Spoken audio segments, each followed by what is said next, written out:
하나님 말씀 요한복음 13장 1절부터 14절 우리 같이 교독하겠습니다. 6월절 전에 예수께서 자기가 세상을 떠나 아버지께로 돌아가실 때가 이른 줄 아시고 세상에 있는 자기 사람들을 사랑하시되 끝까지 사랑하시니라. 마귀가 벌써 시몬의 아들 가룟 유다의 마음에 예수를 팔려는 생각을 넣었더라. 저녁 먹는 중 예수는 아버지께서 모든 것을 자기 손에 맡기신 것과 또 자기가 하나님께로부터 오셨다가 하나님께로 돌아가실 것을 아시고 저녁 잡수시던 자리에서 일어나 겉옷을 벗고 수건을 가져다가 허리에 두르시고 이에 대야에 물을 떠서 제자들의 발을 씻으시고 그 두르신 수건으로 닦기를 시작하여 시몬 베드로에게 이르시니 베드로가 이르되 주여 주께서 내 발을 씻으시냐이까. 예수께서 대답하여 이르시되 내가 하는 것을 내가 지금은 알지 못하나 이후에는 알리라. 베드로가 이르되 내 발을 절대로 씻지 못하시리이다. 예수께서 대답하시되 내가 너를 씻어주지 아니하면 내가 나와 상관이 없느니라. 시몬 베드로가 이르되 주여 내 발뿐 아니라 손과 머리도 씻어 주옵소서. 예수께서 이르시되 이미 목욕한 자는 발밖에 씻을 필요가 없느니라. 온몸이 깨끗하니라. 너희가 깨끗하다 다는 아니니라 하시니 이는 자기를 팔 자가 누구인지 아심이라. 그러므로 다는 깨끗하지 아니하다 하시니라. 그들이 발을 씻으신 후에 옷을 입으시고 다시 앉아 그들에게 이르시되 내가 너희에게 행한 것을 너희가 아느냐. 너희가 나를 선생이라 또는 주라 하니 너희 말이 옳도다. 내가 그러하다. 내가 주와 또는 선생이 되어 너희 발을 씻었으니 너희도 서로 발을 씻어주는 것이 옳으니라. 아멘. 여러분들 저기 오래전에 왔던 형제 솔로몬이 아니라 솔나무 송 플루티스트 여러분들 기억하세요? 플룻. 저 지금도 교제를 많이 나누고 있는데 오늘 아침 새벽에 갑자기 시편 91편 1절부터 7절을 보내줬어요. 앞뒤 아무 설명도 없어요. 제가 한번 읽어드리고 말씀으로 들어가도록 하겠습니다.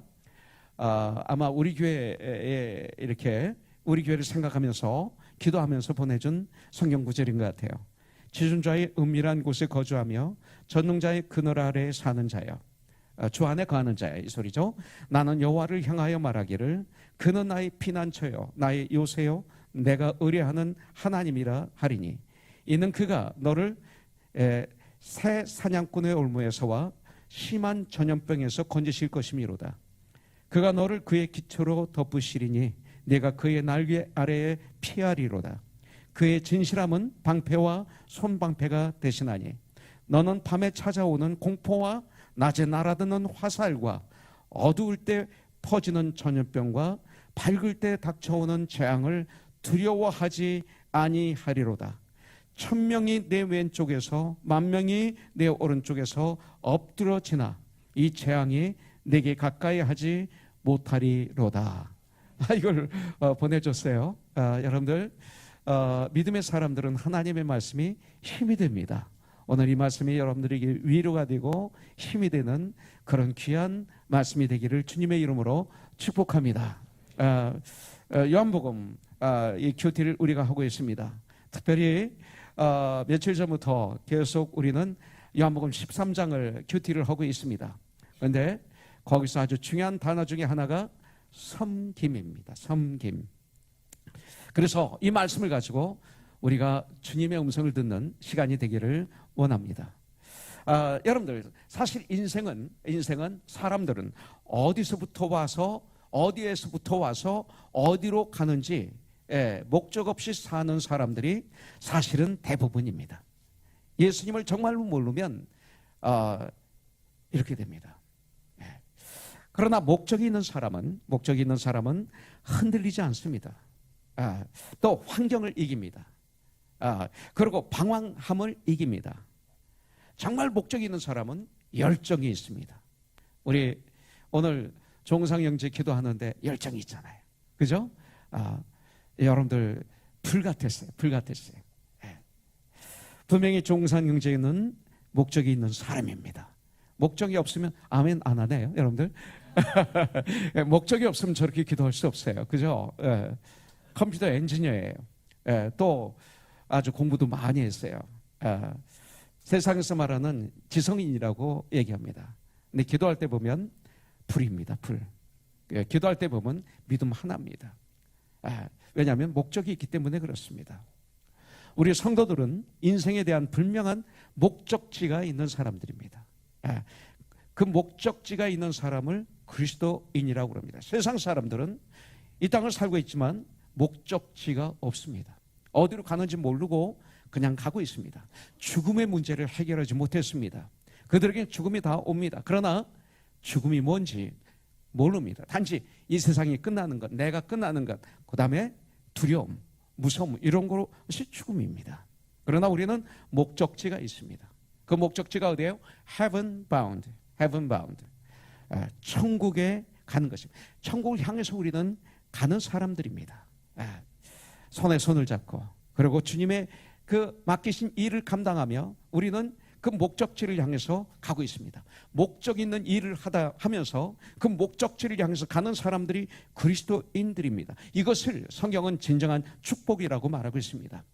진정 예수님을 나의 구세주로 영접한 사람들, 정말 구원받은 참 그리스도인들은 하나님의 뜻으로 여러분들 내가 이 땅에 왔다는 걸 알게 됩니다. 하나님의 뜻 안에서 우리 이 땅에 살다가 하나님의 은혜로 내가 천국에 가는 사람들이 그리스도인들입니다. 이 분명한 목적이 있을 때 우리들은 이 땅에 사는 동안에 방황하는 삶이 아니라 하나님의 뜻이 나의 삶을 인도해 나가는 행복하고 보람 있는 거룩한 삶이 되는 것입니다. 여러분들 요한복음은 크게 두 개로 나눌 수가 있습니다. 1장부터 12장까지는 구원과 7가지의 표적을 중심으로 기록이 되어 있습니다. 7가지 표적. 그 다음에 13장부터 21장까지는 구원의 십자가의 사역이 기록이 되어 있습니다. 특별히 13장부터 21장까지를 또 더 나누자면 13장부터 17장까지는 예수님의 마지막 말씀과 기도가 있습니다. 마지막 기도. 그 다음에 18장부터 21장까지는 예수님께서 체포당하시고 재판받으시고 고난받으시고 죽으시고 부활하시고 그리고 마지막 장에서 갈릴리 호숫가에서 베드로에게 사명을 주시는 거로 마무리되어 있습니다. 자, 오늘 1절을 보면 유월절 전에 예수께서 자기가 세상을 떠나 아버지께로 돌아가실 때가 이른 줄 아시고 이제 세상을 떠나 아버지께로 돌아가실 때가 이른 줄 아시고 세상에 있는 자기 사람들을 사랑하시되 끝까지 사랑하시니라. 이렇게 13장은 출발하고 있습니다. 자, 예수님은 당신이 세상을 떠나 하나님 아버지께로 가실 때가 된 것을 알고 계셨습니다.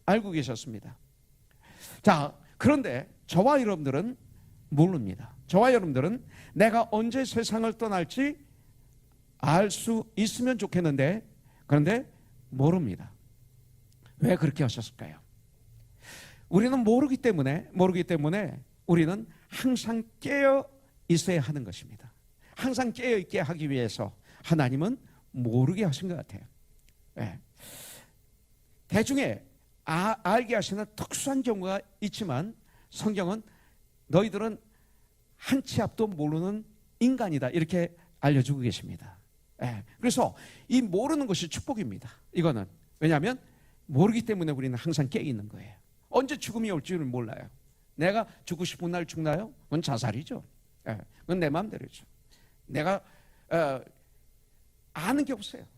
그래서 여호와의 말씀 내 발에 등불이요 그랬는데 그 등불은 지금부터 그 영원히 비춰주는 등불이 아니라 그 등불이란 원어의 뜻은 뭐냐면 한 발만 지켜주는 등불이 돼. 한 발을 띄는데 그 한 발을 잘 띄울 수 있도록 비춰주는 등불. 이 발에 달린 그 2000년 전에 그 험한 길을 아스팔트 길이 아니라 움푹 파이기도 하고 돌도 있는 그 밤의 길을 걸어갈 수 있도록 해주는 발에 비추는 등불. 단지 한 발 한 발을 비춰주는 등불. 이것이 바로 성경에서 말하는 그 등불이라는 그 미닝이 여기 있습니다. 그래서 깨어 있어야 되는 거예요. 근데 더 큰 축복이 하나 더 있는데 우리는 어디로 가는지 아는 사람들이에요. 세상은 몰라요, 어디로 가는지. 그러나 우리는 어디로 가는지 압니다. 자, 모르는 게 있고 아는 게 있죠. 예, 때를 모릅니다. 그래서 깨어 있어야 됩니다. 근데 어디로 가는지 우리는 압니다. 2절부터 3절에 보니까 저녁 먹는 중 예수는 아버지께서 모든 것을 자기 손에 맡기신 것과 또 자기가 하나님께로부터 오셨다가 하나님께로 돌아가실 것을 아시고 그랬어요. 예. 근데 주님은 우리에게 이걸 알게 해주셨어요. 우리가 세상을 떠나 어디로 가야 하는지 모른다면, 어디로 가는지 우리가 모른다면, 죽음의 문제가 해결되지 않았다면, 죽음의 후의 문제가 해결되지 않았다면, 예비되지 않았다면, 이 땅에서 사는 삶, 아무리 고귀한 삶을 살았다 할지라도 우리의 마지막은 저주로 끝나는 거예요. 그러나 내가 아버지께로 가는 것을 아는 사람은 마지막이 참 아름다워요. 참 기쁨이 되는 거예요. 두려움을 이깁니다. 두려움이 없을 것입니다. 이것이 하나님의 사람들이에요. 전 목사기 때문에 이 땅을 떠나는 수많은 우리 형제자매들을 배웠어요. 기도해 주기 위해서, 마지막에 임종 예배를 드리기 위해서. 정말 믿음을 가진 하나님의 사람들의 마지막의 모습은 너무 아름다워요. 예, 참 아름다워요. 예. 여러분들, 이것이 축복입니다.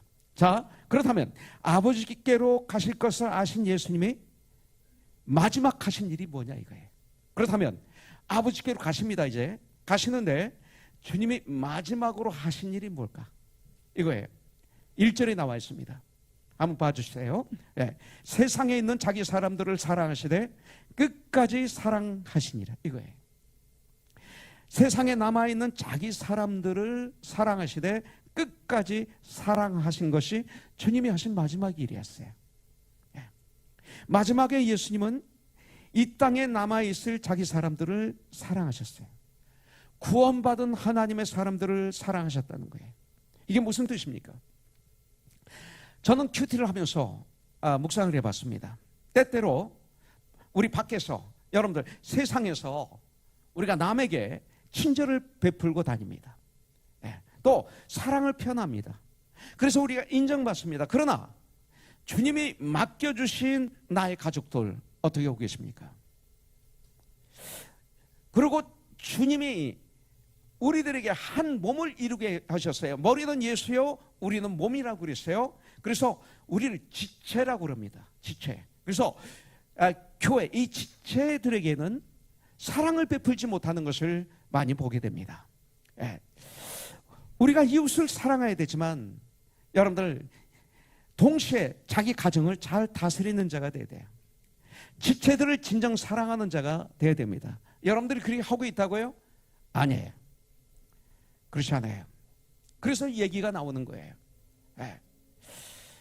디모데전서 3장에 보면 목사, 감독, 집사의 자격이 나옵니다. 그 중에 하나가 뭔지 아세요? 가정을 잘 다스리고 가정도 다스리지 못하는 자가 어떻게 하나님의 교회를 섬길 수 있으리요? 이렇게 말씀하고 있습니다. 가정이 중요합니다. 난 잘 다스리고 있다고요? 아이를 학교 잘 보내고 열심히 공부를 해서 좋은 학교 보내려고 그러고 1등 하도록 도와주고? 아니에요.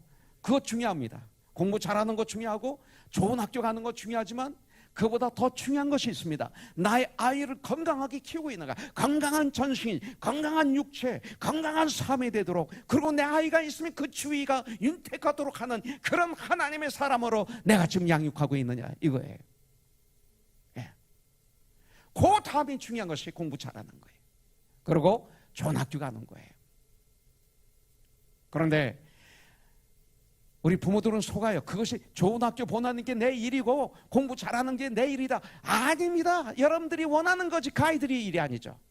우리 하나님의 사람들은 우리 자녀들을 얼마나 공부 잘하느냐보다 중요한 것은 하나님이 내 자녀에게 주신 은사가, 재능이 뭔지를 발견해서 그 재능을 건강하게 거룩하게 다듬어 주는 역할을 하는 게 우리 부모의 역할이에요. 근데 거기가 부모들이 재능을 죽이더라고요.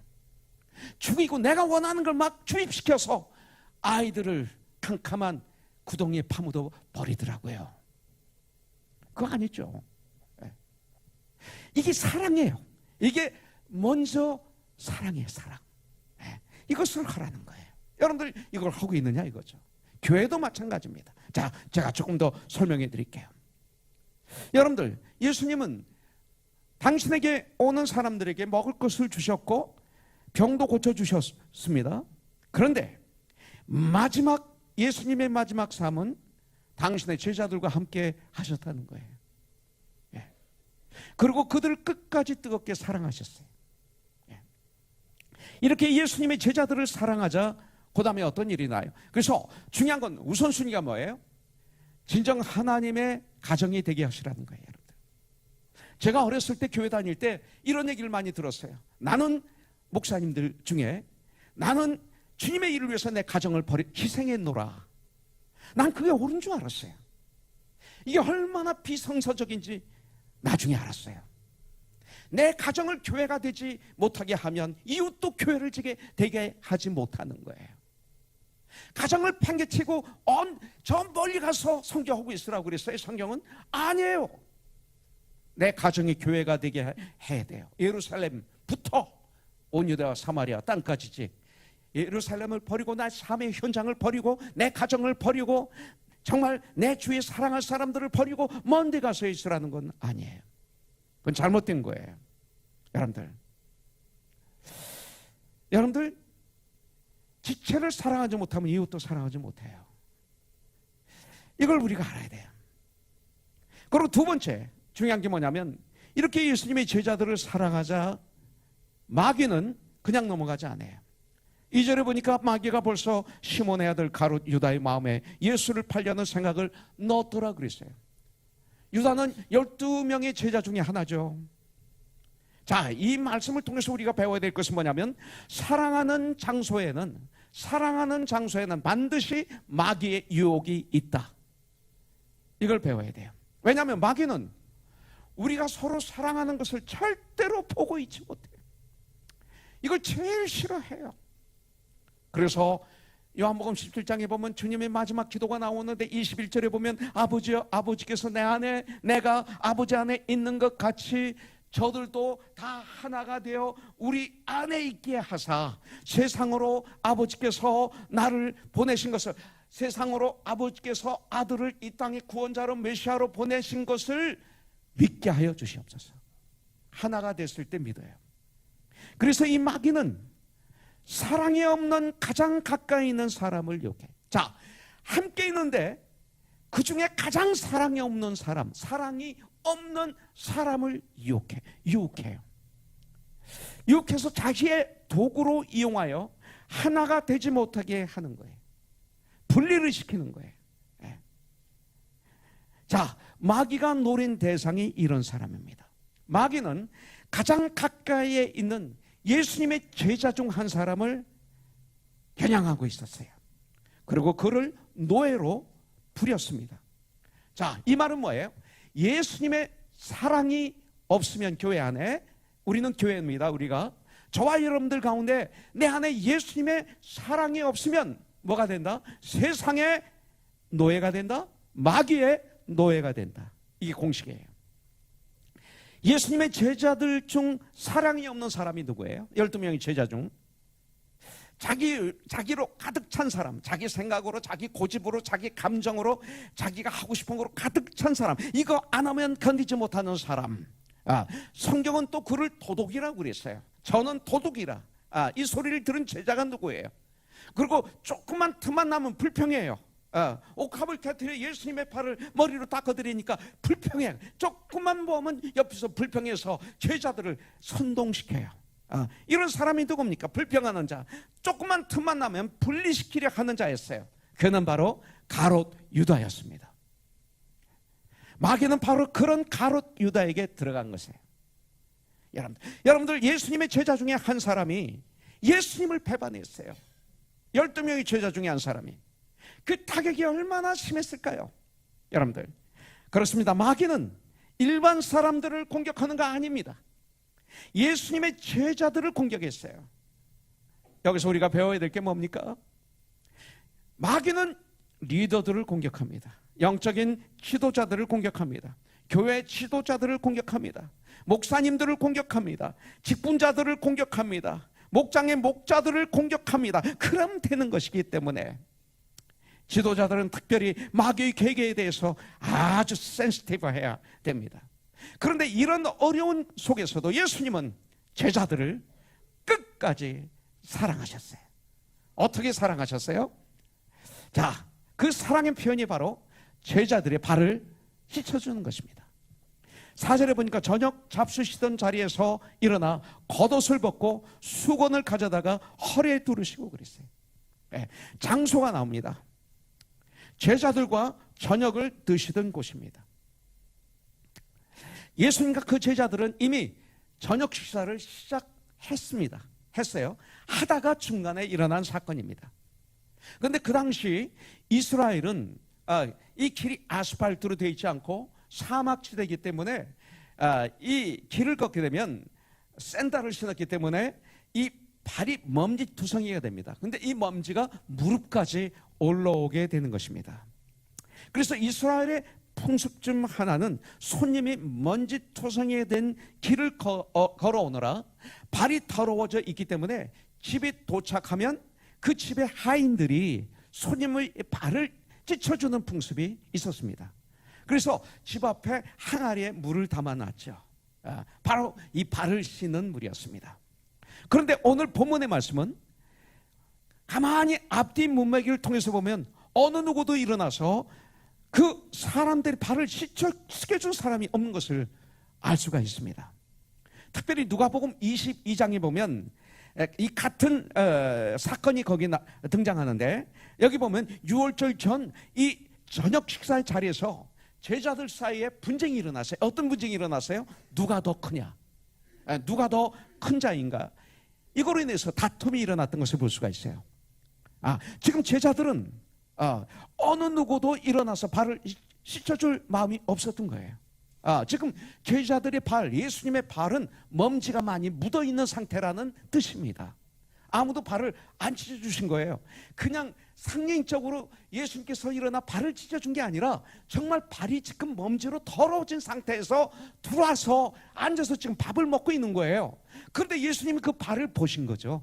그러면서 여기서 진리를 선포하시는 거예요, 동시에.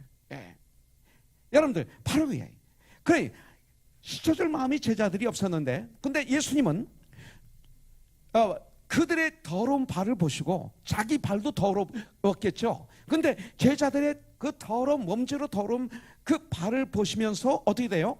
너희들 왜 안 닦아주냐? 너희들 나의 발을 닦아줄 마음이 없냐? 이게 아니라 그것을 보시고 아주 심플하게 자리에서 내려오셔서, 그리고 웃도리를 벗으시고 수건으로 허리를 동이시고 물을 직접 떠오십니다. 빌라도는 아무 죄가 없다라는 것을 상징하기 위해서 물을 떠와라. 그래서 그 물에 자기 손을 닦죠. 우리 주님은, 하나님이신 주님은 물을 직접 다해 떠오셔서, 그리고 제자들이 가장 더러운 발 앞에 무릎을 꿇으시고 머리를 숙이시고 거룩한 손으로 가장 더러운 제자의 발을 씻겨주신 것입니다. 이것을 기독교라고 얘기합니다. 이래야 기독교입니다. 이것이 그리스도인들의 삶입니다.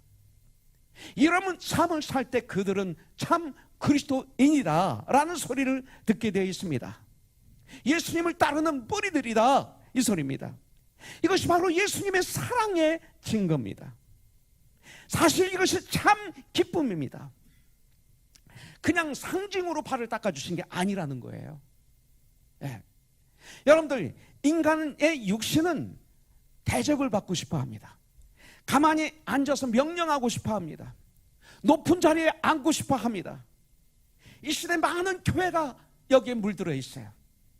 많은 목사들이 여기에 물들어 있어요. 나도 물들 수가 있어요. 그러나 주님은 그렇게 하지 않으셨습니다. 우리 주님은 하나님이신데 가장 낮은 자리에, 가장 더러운 자리까지 내려오신 분입니다. 여러분들, 우리는 누굽니까? 우리는 그리스도인입니다. To follow Jesus Christ. 예수님을 따르는 머리들입니다. 예수님을 닮아가는 머리들입니다. 여러분들, 그렇다면 우리가 교회에서 가장 별 볼 일 없는 일을 하는 사람이 가장 높은 사람이 아닐까요? 오늘 말씀을 통해서 본다면, 여러분들 요한복음 13장 31절에 보니까 그가, 유다죠, 나간 후에 예수께서 이르시되 지금 인자가 영광을 받았고 하나님도 인자로 말미암아 영광을 받으셨도다 그랬어요. 예수님을 팔려고 나가는 유다를 보시면서 이렇게 말씀하신 거예요. 섬김이 영광이었어요. 진정한 그리스도인들은 섬기는데 그 기쁨이 있는 것을 알아요. 이게 진정한 그리스도인이에요. 그리스도인의 가장 행복한 삶은 섬김을 받는 삶이 아니라 섬기는 삶이에요. 정말 기쁠 때는 무엇을 받을 때가 아니에요. 받을 때 기쁨이 있죠. 구원을 받을 때 그 기쁨은 이루 말할 수가 없죠. 그런데 구원받은 우리들의 기쁨이 뭐니까 그 다음부터는 섬김을 받을 때가 아니에요. 또 여러분들 정말 기쁠 때는 남에게 주님의 마음으로 무엇을 줄 때예요. 얼마나 기쁜지. 주님의 마음으로 섬길 때, 이때가 가장 기쁠 때예요. 우리 주님의 삶을 한마디로 요약하면 섬김이었어요. 섬김. 저는 영적 성경 기본진리 100기를 마치고 난 다음에 반장이었던 총무였던 우리 마이클 형제님의 섬김이 자꾸 기억나요. 앞치마를 들고 마지막 공부를 하기 위해서 당구대 위에 탁구대를 올려놨는데 혼자 올릴 수 없는 거예요. 이거. 아무리 난 나중에 생각해, 이거 어떻게 혼자 올렸을까, 이 무거운 걸 한번 이렇게 들어봤는데 안 돼요. 두 개를 올려서 테이블 만들어 놓고, 며칠 전부터 음식을 스테이크를 만들어 놓고, 창에는 그냥 우리 교회 역사를 다 써놓고, 대단했어요. 그러고 섬기고 난 다음에 기뻐하는 그 모습, 아니 어떻게 그럴 수가 있을까. 그리고 더 기뻐하는 그 모습. 여러분들, 우리 예수님이 이 땅에 오신 목적을 성경은 이렇게 말하고 있어요. 마가복음 10장 45절에 보니까 인자가 온 것은, 예수님께서 이 땅에 온 것은 섬김을 받으려 함이 아니다.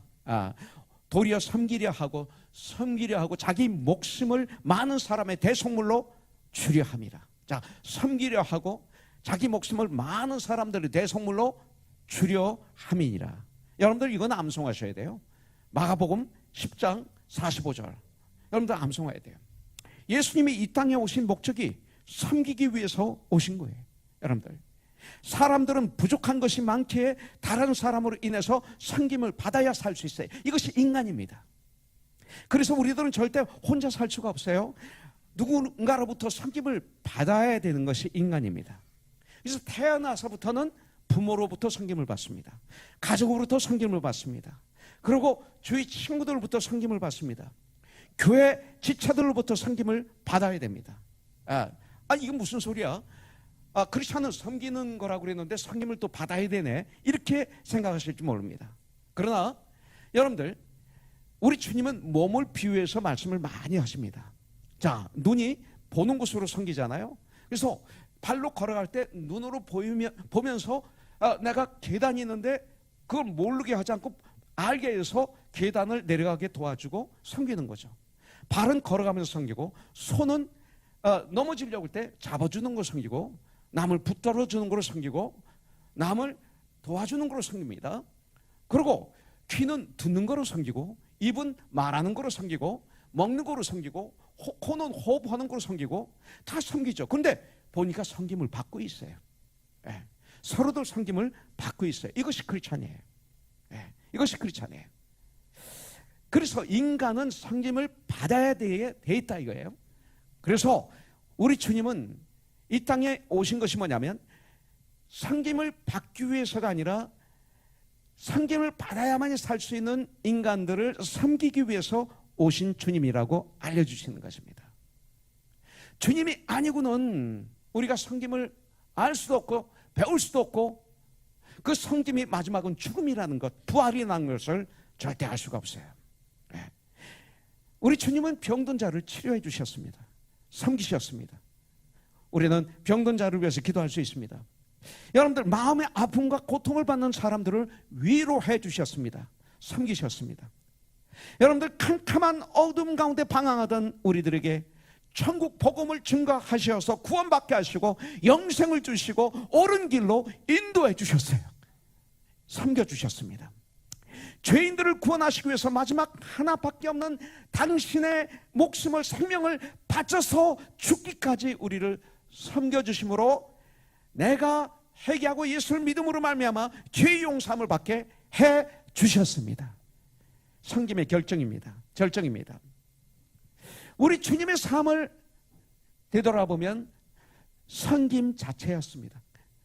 하나님은 사랑이니라 말씀하신, 예수님은, 하나님은 섬김이시라 이렇게 말할 수 있습니다. 그렇기 때문에 우리 그리스도인들의 삶도 섬김 자체여야 되는 것입니다. 이제는. 왜냐하면 우리는 주님을 따르는 사람들이, 주님은 진리를 선포하신 다음에 꼭 저와 여러분들에게 나를 따르라 그러셨어요. 그래서 주님을 따르는 무리들을 그리스도인이라고 하는 것입니다. 섬김을 모르는 삶은, 그렇다면 뭘까요? 섬김을 모르는 사람은 감격이 없는 사람이에요. 그렇기 때문에 여러분들, 우리가 구원받았다면 그리스도의 성품인 이 섬김으로 가득 차야 됩니다. 우리가 고침받은 것은 왜 고침받았어요? 왜 구원받았어요? 섬기기 위해서입니다. 우리가 구원받은 것은 섬기기 위해서예요. 섬기는 것이 우리에게 가장 중요한 하나님의 사명인 것입니다. 그렇기 때문에 잘 사는 것이 뭐예요? 돈 많으면 좋습니다. 네, 돈 많아서 잘 사는 분도 있지만 돈 많기 때문에 저주받은 사람도 있잖아요. 그렇잖아요. 네. 권력을 갖는 것 좋습니다. 근데 권력을 가졌기 때문에 망한 사람이 있잖아요. 네. 권력을 가져서 잘 활용한 분도 있지만, 여러분들, 성경에서 잘 사는 사람 누구예요? 참 저 사람 잘 살았어. 죽음 앞에. 누굴까요? 많이 벌어놓고 쓰지 못하고 죽는 사람을 잘 살아서 그럴까요? 권력을 그렇게 하나님이 주셨는데 그 권력 가지고 인류에 공헌하지 못하고 자기 마음대로 사용하다 죽는 그런 사람을 잘 살았다고 할까요? 아니에요. 잘 섬긴 사람을, 참 저분은 잘 살았어. 저는 인생을 이제 마무리하는 시간으로 들어갔어요. 앞으로 내가 이 땅을 떠날 때 여러분들이 저를 향해서 이 목사는 참 잘 살았어, 뭘 가지고 그렇게 평가할까요?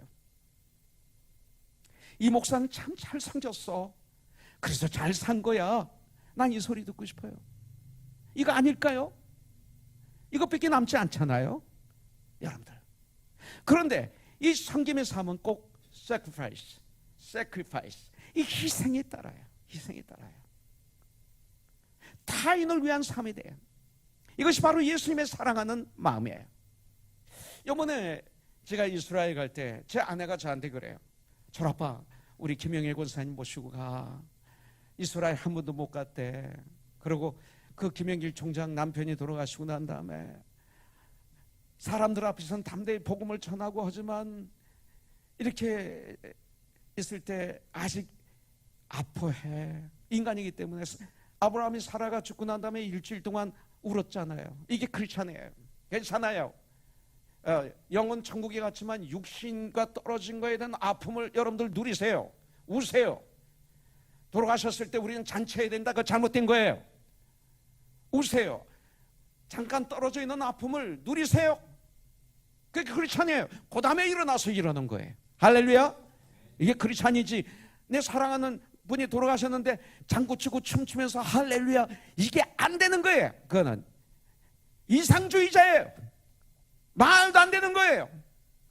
예, 그거예요. 우세요. 난 장례집에서 우는 것 난 좋다고 봐요. 잠시 떨어져 있는 아픔은 누리세요. 그러나 그 영혼이 천국 간 기쁨은 감사하세요. 맞습니까? 이거예요. 이게 성경을 잘 봐야 되는 거예요. 잘못 보면 그런 일이 생겨요. 네. 자, 여러분들 희생이 따라요. 그래서 우리 김영애 권사님 위로해 주자 그러는 거예요. 이번에 위로해 주자. 아, 그러자. 좋다. 그 다음에 보니까 문제가 생겼어요. 내가 가는 그룹이 다 목사예요. 근데 권사님을 모시고 와야 돼요. 근데 모시고 하려면 또 이 권사님을 또 섬겨주는 집사가 한 명 따라가야 돼요. 연세가 80이 넘었으니까. 그러면 내가 이동호 목사님한테 빌어야 돼요. 아, 이걸 그 이유를 대야 돼요. 이번 권사지만 갈대 상자로 뭐 사역하고 한동대학에 뭐 수많은 사람들을 섬기고 여기 서정학 경제 뭐 기숙자매 다 그 우리 김영일 총장님의 제자들 아닙니까?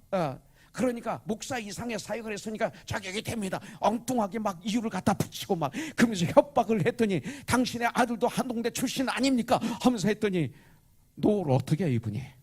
예스죠. 그럼 이번에 같이 가면 그 목사들 다 제가 설명을 해줘야 돼요.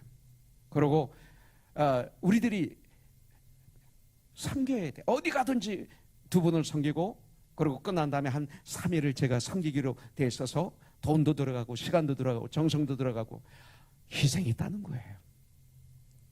사랑에는 희생이 있어요. 섬김에는 희생이 있어요. 네. 여러분들 크리스천 예수님의 사랑하는 마음이 있는 사람 사랑하지 않으면 어떻게 됩니까? 명령합니다.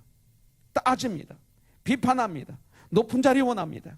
내가 원하는 것만 고집합니다. 내 신앙만 고집합니다. 나의 믿음만 고집합니다. 성경이 뭐라고 하든 관계없습니다. 그래서 주위를 아프게 합니다. 갈라지게 합니다. 이것이 사랑이 없을 때 일어나는 현상이에요. 그러나 사랑하는 사람은 어떻게 섬길까? 섬김을 생각합니다. 여러분들 섬기기 위해서 고민해 보신 적이 있습니까? 축복입니다. 그렇기 때문에 그 사람의 믿음을 신앙의 질을 알기 원한다면 섬김을 통해서 할 수 있습니다. 이것은 판단이 아니고 정죄가 아닙니다. 저분이 진정 주 안에서 섬기는가? 그분의 믿음을 알 수 있어요. 신앙의 질을 알 수 있어요. 평소에 다른 사람을 섬기는 사람인가? 이용하는 사람인가? 아니면 섬김을 받기를 좋아하는 사람인가? 그리고 이용만 하는 사람인가? 이거예요. 이것을 보면 주님이 원하시는 신앙을 갖고 있는지를 알 수가 있어요. 그렇기 때문에 그리스도인들의 최고의 영성은 뭐냐? 섬김이에요. 성경은 그렇게 말하고 있어요. 고민해 보세요. 나는 어떤 사람인가? 오늘 본문도 마지막 결론을 주시기를 요한복음 13장 14절부터 15절에 보니까 내가 주와 또는 선생이 되어 너희 발을 씻었으니 너희도 서로 발을 씻어주는 것이 옳으니라. 내가 너희에게 행한 것 같이 너희도 행하게 하려 하여 본을 보였노라. 이 말은 그냥 어떤 섬기게 하기 위해서 발을 닦아준 게 아니에요. 진짜 발이 더러운 발을 닦아주시면서 본을 보였다 하시는 거예요. 여러분들 이걸 우리가 알아야 돼요. 사랑하는 제자들에게 이렇게 발 씻는 일을 하시고 놀라운 교훈을 주신 것도 바로 15절 말씀입니다. 너희도 이같이 하라. 할렐루야. 너희도 이같이 하라 이거예요. 누가 내 발을 찢어주는가? 발 찢어줄 사람을 찾는 것이 아니라, 없으면 불평하고 있는 사람이 아니라 내가 누구의 발을 찢어줄까?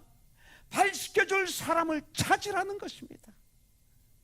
구하라 그러면 주실 것이요, 찾으라 그러면 찾을 것이요, 문을 두드리라 그러면 너에게 열릴 것이니 찾으라 이거예요. 이런 걸 찾는 거예요. 여러분들 이런 걸. 그러면 주님은 보여주세요. 그러나 우리는 섬기되 내 힘으로는 섬길 수 없어요. 내 힘으로 섬기면 시험이 들어요. 내 힘이 아닌 예수님의 사랑으로 섬겨야 돼요. 그래서 성령이 임하시면 너희가 권능을 받고, 이 소리는 뭐예요? 성령이 임하면 권능이 많은데 어떤 권능이에요? 섬길 수 있는 권능이 임하는 거예요. 사랑할 수 있는 권능이 임하는 거예요. 이게 권능이에요. 여러분들 예수님은 사랑으로 섬김의 본을 보여주셨어요. 예수님의 사랑은 그 사람의 높음이나 낮음이 보이지 않습니다. 부자나 가난함이 보이지 않습니다. 많이 배우는가 못 배우는가 보이지 않습니다. 학식이 보이지 않습니다. 저는 목회를 하기 때문에, 담임 목사이기 때문에 저는 와치합니다. 우리 성도가 돈 많은 사람만 좋아하고 돈 없는 사람은 무시하는가? 와치합니다.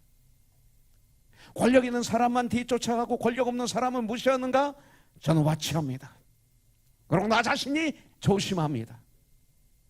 여러분들, 사랑하면 녹아지고 마지막에는 사랑밖에 보이지 않습니다. 사랑하면 그 사람이 사랑할 사람으로 보이기 시작하는 것입니다.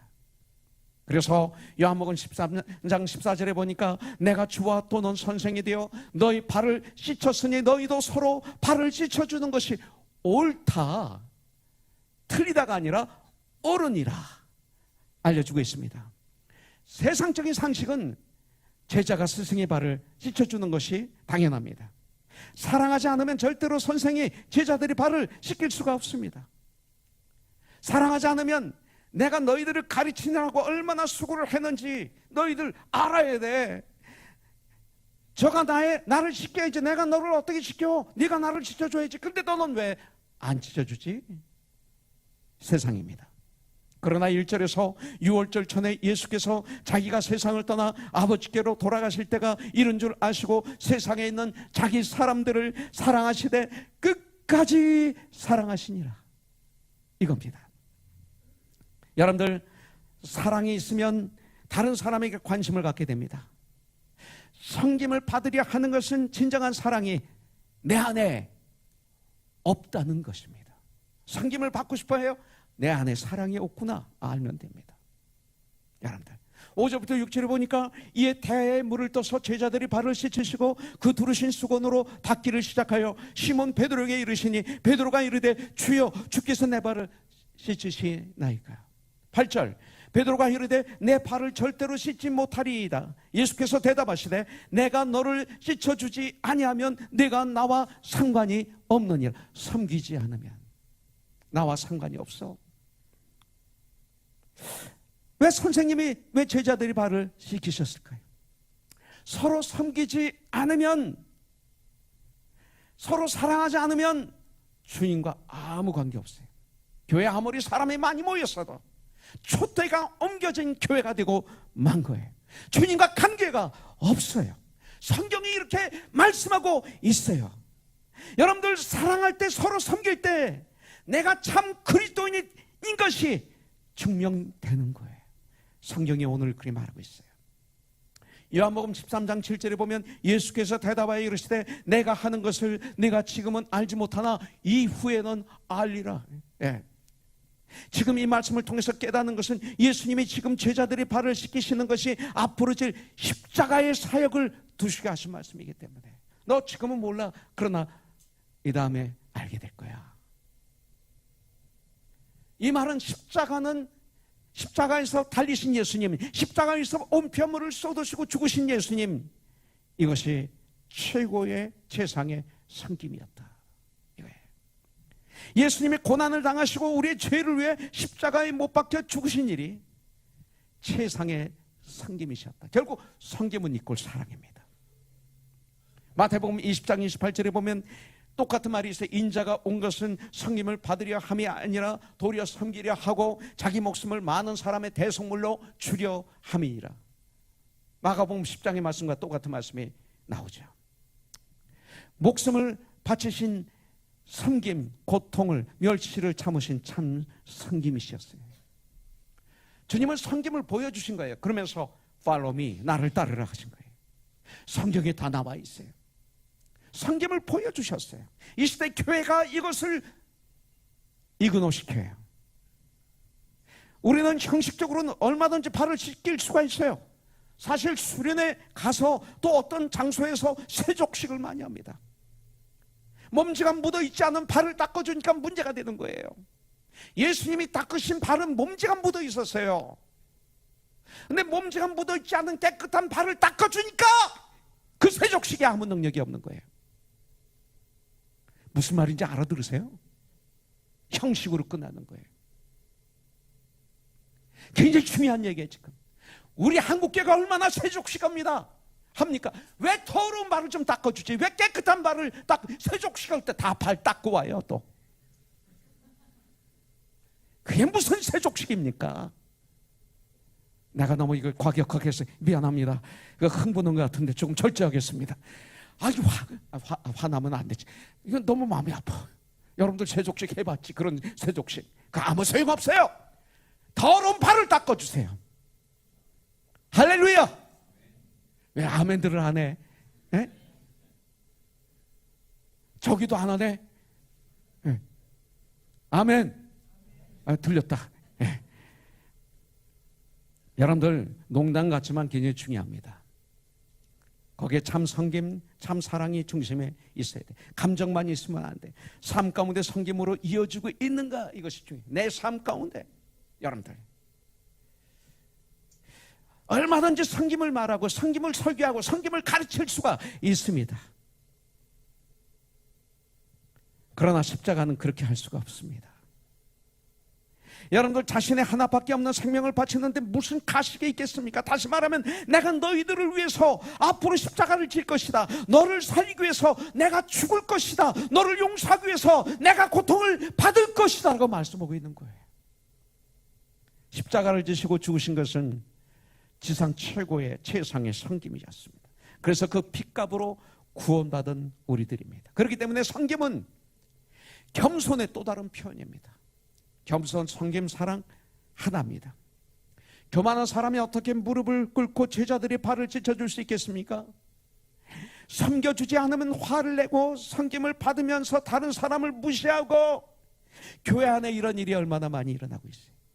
섬김을 섬겨주지 않는다고 시험 들고 화내고 나가고 들어오고 이런 짓을 매번 하고 있는 그 교회들, 여기서 이거 가지고만 그냥 이용당하고 아무 일도 못하고 하다가 죽어가는 목사들, 이게 주님 일 아니잖아요. 이건 교회 아니잖아요. 여러분들 섬김을 받으면서 또 무시합니다. 이게 교회 아니잖아요. 근데 교회잖아요. 다른 사람들을 무시하고 업신여기는 사람이 어떻게 섬길 수 있습니까? 섬김은 겸손한 자의 것입니다. 눈을 들어 주위를 보면 내가 발을 씻어줘야 될 사람들이 참 많이 있습니다. 그 발을 씻어줘야 됩니다. 복음으로, 사랑으로, 겸손으로, 말씀으로.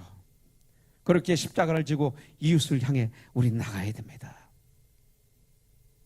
여러분들, 그런데 예수님이 누구의 발을 씻어주셨습니까? 요한복음 13장 5절에 보면 이에 태에 물을 떠서 제자들의 발을 씻으시고 그 두르신 수건으로 닦기를 시작하여 그랬어요. 예수님은 제자들의 발을 씻어주셨습니다. 그런데 그들 가운데 누가 있었습니까? 가롯 유다가 있었습니다. 나중에 나갔어요. 예수님은 가롯 유다의 발도 씻어주신 거예요. 이게 오늘 중요한 섬김이에요. 가롯 유다가 자신을 배반할 것을 알고 계셨는데 여전히 유다를 사랑하고 계시는 거예요. 여전히 섬기는 거예요. 발을 씻으러 가는데 거기 가롯 유다가 있었어요. 여러분들 어떻게 하시겠어요? 여러분들은. 그런데 우리 주님은 가롯 유다의 발을 씻어주셨어요. 그에게는 섬김에는 차별이 없다 이거예요. 주님은 주님과 함께한 사람들의 발을 그럼에도 불구하고 씻어주셨어요. 그 자리에 함께하고 있는 가롯 유다의 발까지도 씻어주셨어요. 그래서 저는 이 말씀에 도전을 받아서 나도 교회를 떠나지 않는 한 끝까지 포기하지 않고 섬기겠다. 그가 온전케 되고 봉사일을 하고 그리스도의 몸이 세워지도록. 그러나 우리 교회를 나가 다른 교회를 가게 되면 나의 섬기는 권리는, 성도를 온전케 하는 권리는 이제 없어지고 그리고 옮겨진 것이다. 어디로? 그 교회로, 그 목사님에게. 나는 우리 교회에 있는 성도들을 끝까지 사랑하겠다. 오늘 말씀을 준비하면서 저희 적용은 그거예요. 내가 좋아하는 사람, 내가 사랑하는 사람의 발만 찢어주는 것 누구나 다 할 수 있어요. 그러나 나를 반대하고 나를 무시하고 나를 욕하고 나에게 손해를 입힌 그 사람의 발을 씻길 수 있는 사람을 성경은 그리스도인이라고 그래요. 이것을 그리스도인의 삶이라고 얘기하고 있어요. 섬기는 삶은 행복한 삶이에요, 여러분들. 그래서 단기 선교를 마치고 오는 우리 학생들이 행복한 거예요. VBS를 마친 선생들이 너무나 행복한 거예요. 섬김의 행복을 아는 거죠. 그렇게 고생했는데, 희생했는데, 다른 사람을 열심으로 섬김으로 인해서 기뻐하고 웃을 수 있으면 좋겠어요. 할렐루야. 네. 시간이 다 됐네요. 한 가지 예를 들고 끝내겠습니다. 제가 중학교 다닐 때 구세군을 좀 다녔어요. 저는 원래 감리교를 다녔어요. 충청남도 홍성군, 홍성읍에 있는 감리교회에서 제가 이렇게 자랐는데, 그 당시 동정대 그 음악과를 졸업한 유명한 음악 선생이 저를 너무나 사랑하셨어요. 근데 이분이 구세군의 성가대 지휘자였어요. 그래서 이분이 우리 교회 담임 목사님에게 부탁해서 내가 한 3년 종용이를 데리고 내가 그냥 가르치고 싶다 그래서 허락을 받아서 제가 이제 구세군을 나가게 됐죠. 그랬더니 이 구세군은 목사를 사관이라고 해요. 사관. 네. 사모님도 신학교를 졸업해야 돼요. 사모님도 사관 임명을 받아야 돼요. 그리고 세례 받는데 이 세례를 그 당시 침례를 거기서는 병사 수여식이라고 그래요. 침례식을 받으면 그분은 이제 천국 군사가 된 거예요. 예. 구세군이잖아요. Salvation Army. 예. 그리고 집사들을 뭐라고 그러냐면 하사관이라고 그래요. 하사관. 예. 그래서 제가 거기서 병사 수여식 받았죠. 예수 믿지 않으면서 성가대 가야 되니까. 그러면서 전 거기서 피아노도 배우고, 피아노 아주 잘 쳤어요, 과거에. 그리고 성악을 배워서 제가 노래를 할 수가 있었고 음대도 합격이 됐었던 겁니다. 근데 그래서 구세군에 대해서 제가 잘 알아요. 근데 구세군을 어디서 시작됐냐면, 참고로 알면 좋아요, 영국에서 시작이 됐어요. 구세군이라는 교파는. 그리고 구세군을 창시한 분인 윌리엄 부트라는 분이에요. 부트. 이분이 구세군을 창시했어요. 그분이 자기를 총사령관이라고 얘기를 해요. 이분이. 그가 사역을 시작했을 때 미국에서 한때 천주교 주교이셨던 사무엘 브랭클이라는 사람이 구세군에 입대하게 됐어요. 구세군에 들어오면 일단 훈련소 들어가서 훈련을 받아야 돼요. 군복을 입고. 우리들은 성경 공부를 하죠. 근데 이네들은 군복을 입고 훈련을 받아요. 그런데 이 윌리엄 부트가 그에게 명령합니다. 당신은 너무나 오랫동안 지도자로 군림해 왔습니다 말하면서 여기서는 다른 사람들의 훈련병들의 군화를 닦아주는 일을 하십시오, 이렇게 부탁을 했어요. 브랭글은 실망하기도 하고 화가 나기도 했지만, 그런 가운데 환상 중에 거칠고 무식한 어부는 거칠어요. 어부는 무식했어요. 그 당시 베드로나 이 어부들, 그 어부들의 발을 씻으시려고 거룩한 머리를 숙이시고 그리고 몸을 엎드리시고 계시는 예수님의 모습을 환상 중에 봤다고 그래요. 그래서 그는 주님 앞에 이렇게 고백했다고 그럽니다. 주님, 당신께서 그들의 발을 씻기셨군요. 그렇다면 이제 나는 저들의 구두를 닦겠습니다. 결국 이 사무엘 브랭클은 미국의 구세군의 최초의 리더가 됐다고 합니다. 사무엘 브랭클. 누가복음 22장 27절에서 말합니다. 앉아서 먹는 자가 크냐 섬기는 자가 크냐. 앉아서 먹는 자가 아니냐. 그러나 나는 섬기는 자로 너희 중에 있느니라. 마태복음 20장 28절. 인자가 온 것은 섬김을 받으려 함이 아니라 도리어 섬기려 하고 자기 목숨을 많은 사람들의 대속물로 주려 함이니라. 할렐루야. 기도하겠습니다. 하나님 아버지, 감사합니다. 섬김에 대해서 배웠습니다. 주님, 나를 따르라 하신 말씀대로 주님을 따르겠습니다. 이 한 주간 섬기겠습니다. 앞으로 나는 섬기겠습니다가 아니라 이 한 주간 주님이 섬기셨던 것처럼 삶의 현장에서 예수의 이름으로 섬기겠습니다. 나를 통해서 내 주의 하나님의 나라가 임하게 하여 주시옵소서. 예수님의 이름으로 기도합니다. 이 세상을 살아가는 동안에 나의 힘을 의지할 수 없으니 기도하거나 낙심하지 말 것을 주께서 참 소망이 되심이라. 주의 길을 걸어가는 동안에 주의 길을 걸어가는 동안에 세상의 것 의지할 수 없으니 감사하고 낙심하지 말 것을 주께서 참 기쁨이 되심이라. 하나님의 뜻이 나의 비전이 되고 예수님의 성품이 나의 인격이 되고 성령님의 권능이 나의 능력이 되길 원하고 나하고 기도합니다. 하나님의 뜻이